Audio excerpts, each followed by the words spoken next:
Good evening, folks. Today's been kind of a crazy day. I don't want to not share with you everything that's happened. I'm going to try to get it out as quickly as possible and what some bizarre things, some very bizarre things that happened today with this case on the Eastside Elementary School here in Sallisaw.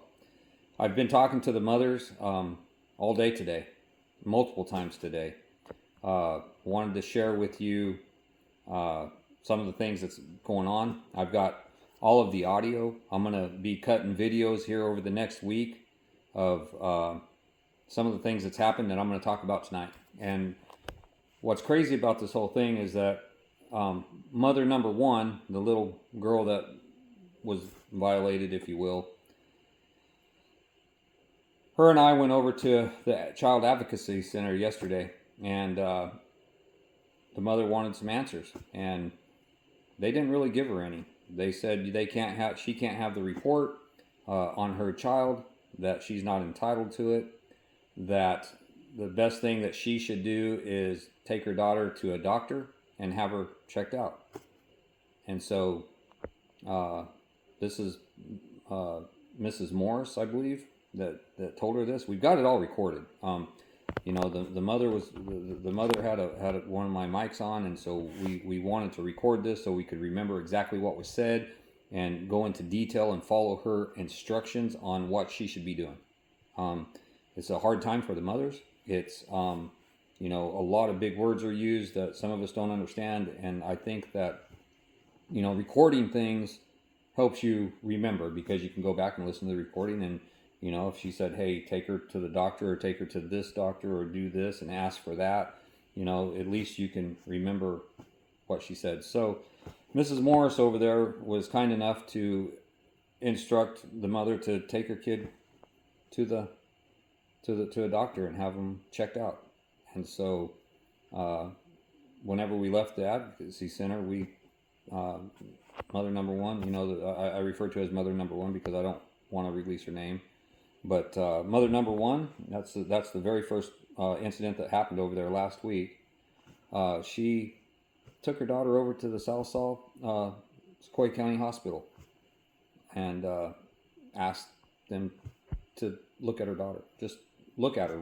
She wanted to make sure that they wasn't something there that needed to be fixed or reported, or whatever a doctor is going to look at to make sure that nothing's happened. So I have the audio of the of her and her experience over there when they denied her. They literally flat-ass denied her to look at her daughter, and it's infuriating because you're being told to go do this, but whenever you go do this, you're denied. And I do not know why a hospital would deny you. Actually, I do know why, and let me tell you why. The hospital called Mrs. Morris over at the Child Advocacy Center today. Called her, said, hey, I've got mother number one here, and she's got her daughter here, and she's asking for her to be looked at. And Mrs. Morris told them that the case is closed. There's no reason to look at this daughter. And so Sallisaw Hospital denied her. She called me up, and she basically said that she was denied, and she didn't know what to do from there. And I said, hey, don't take no for an answer.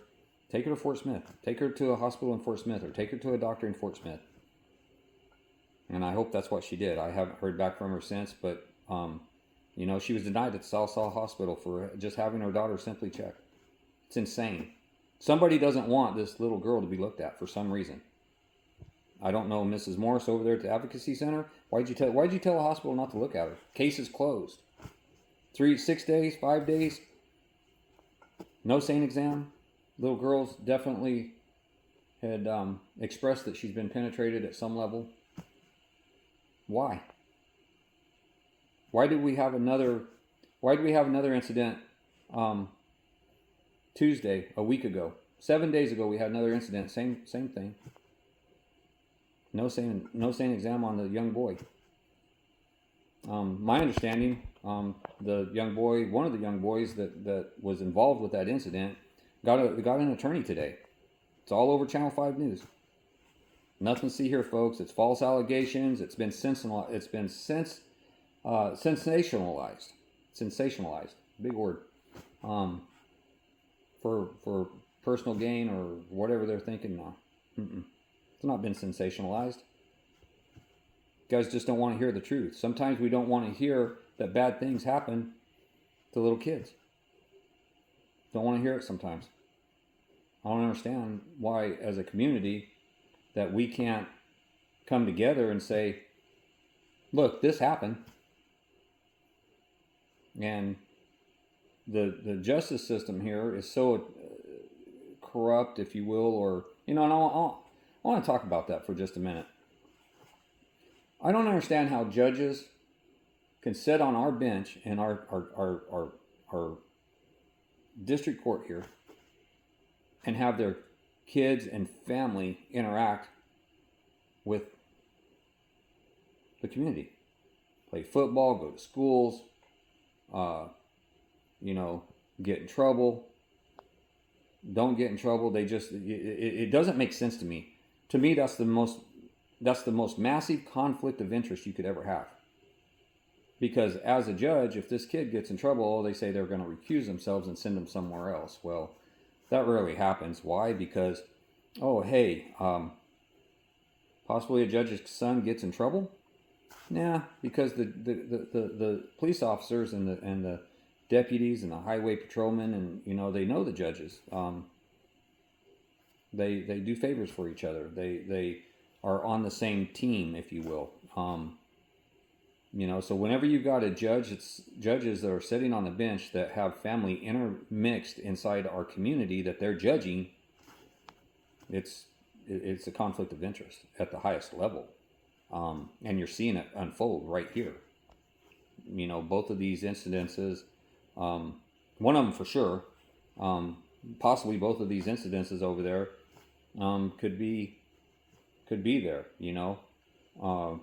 and that it falls in that wheelhouse where you have a sitting judge and their families intertwined within our community, and something goes wrong with their family, and nothing happens. Why? Because they're all friends. They all know each other. They don't want this bad thing to happen. And I get it. I understand. And the biggest part of it is that I don't think the mothers, or even me, or anybody that advocates with me, wants to string up anybody from the nearest tree and hang them. Now, that's not what they want. What they want is to be recognized that, hey, this happened, and it's a bad thing, and it's not right, and there's going to be some level of punishment, whether they're expelled for a year, or they're not allowed to play football or soccer or basketball or whatever sporting event that they're engaged in. That they have to give up something because they made somebody else. They made somebody else give up something. And last night, and I'm going to cut a video here. I'm actually downloading videos right now, and that's why I'm making this rant. I went over to the football field to talk to the coach of the football, Pop Warner Football League, and had one question for him. I'm like, where's the young kid that was violated? I don't see him on the field. And I'm going to cut the video tonight. And he said, he's just gone. He's gone. Motioned with his hands. I got it all on video. He's just gone. Okay. And so he started walking off. I said, hey, where are you going? I was talking to him. He just started walking off. He goes, I'm going to coach my team. I said, don't be a puss. That's all I said to him. Well, 5-10 minutes later, every police officer in Sallisaw was called and summoned to the football field because the report was Sean was slinging sexual slurs at every football player on the field, and they're all minors. I've got all that in documentation, all the documentation. I've got the video. It's insane. It's not what I said. I told the coach, don't be a puss and walk away from me when I'm asking you a question. He doesn't want to talk. They don't want to talk about it. You guys don't want to talk about this, but that's what makes a community is to talk about this and figure out a solution. But you don't. What happens is you got somebody that has a lot of power and a lot of money, and look, these kids already got lawyers. That's been made perfectly clear today on Channel 5, the kids lawyered up. You know, a lot of people ask me if they didn't do anything, why they got lawyers. Well, they're not charged with anything. Not yet. Probably won't be. They're minors. But here's my thoughts. You lawyer up, you threaten to sue me. I've been threatened to be sued. I've been told to take all my shit down and you know, or we're going to sue you.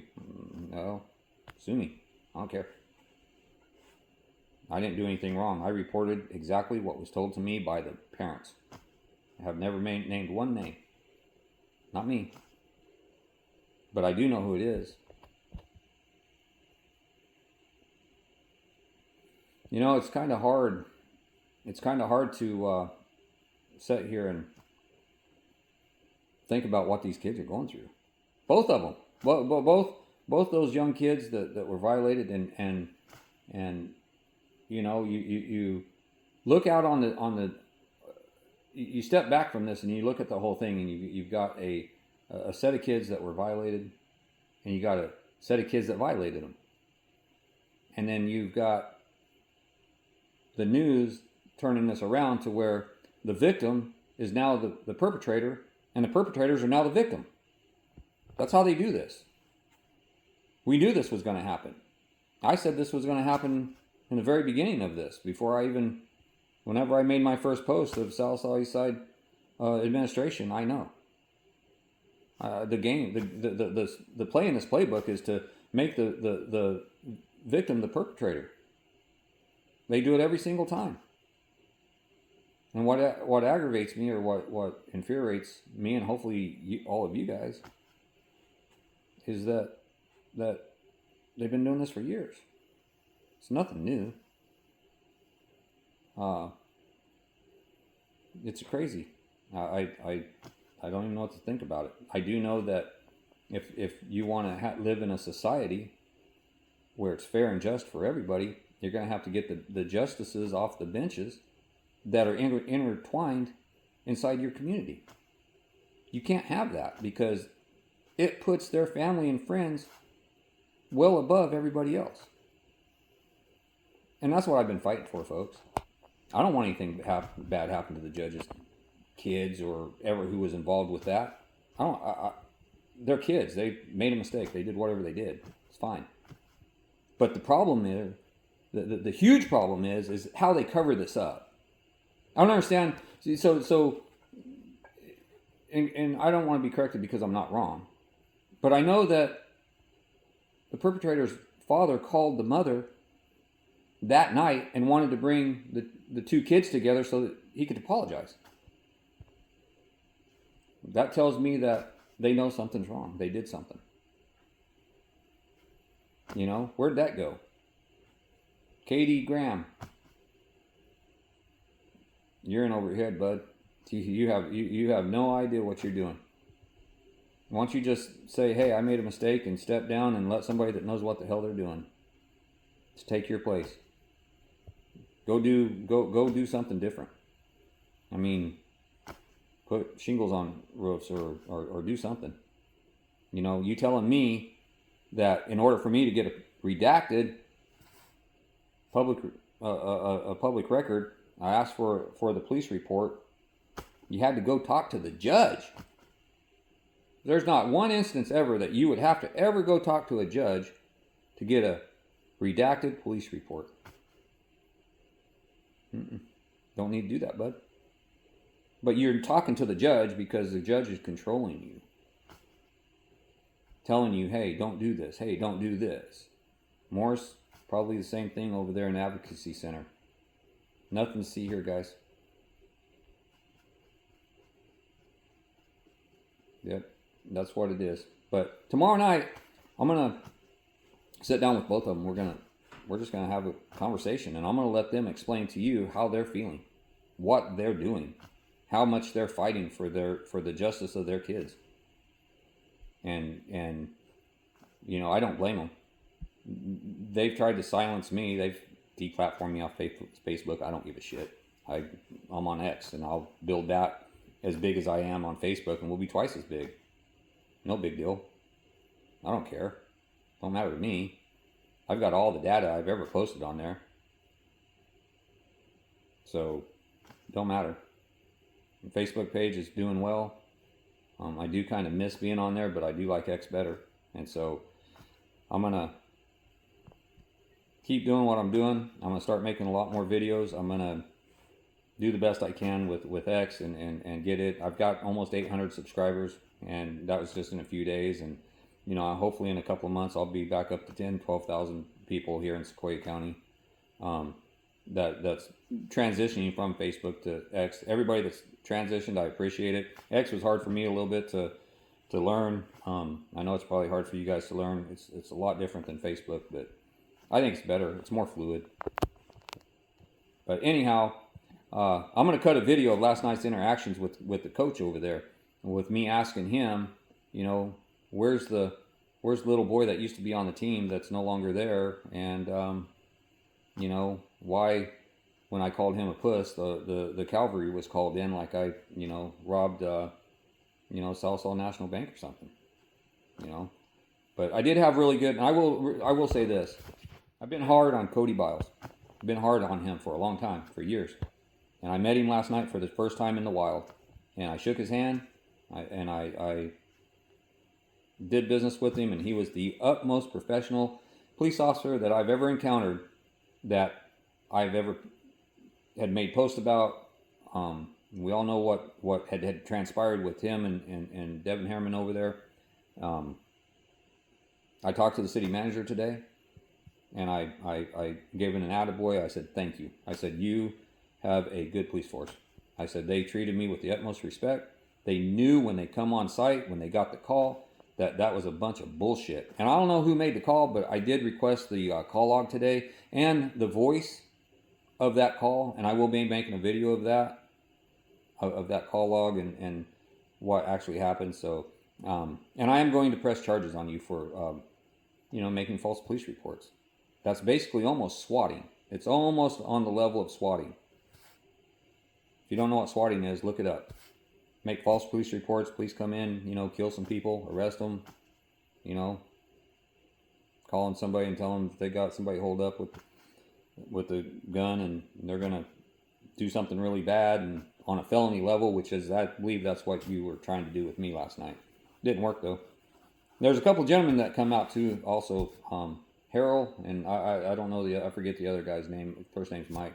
They were going to kind of talk to me and tell me what a bad guy I was, but I didn't get to talk to him. I got in front of them, and you'll see them on the video tonight, but they didn't say nothing to me. But I called them today, and I left a message, you know, for them, because I know that they wanted to talk to me, and they didn't. We just didn't get a chance to chat, so I wanted to give them an opportunity to chat and do whatever, but they never returned my call today, so I figure it's no big deal. They just probably wanted to pat me on the back and tell me what a good job I'm doing, so I appreciate all the support, and tell you what, again, pray for the family. God bless, and good night.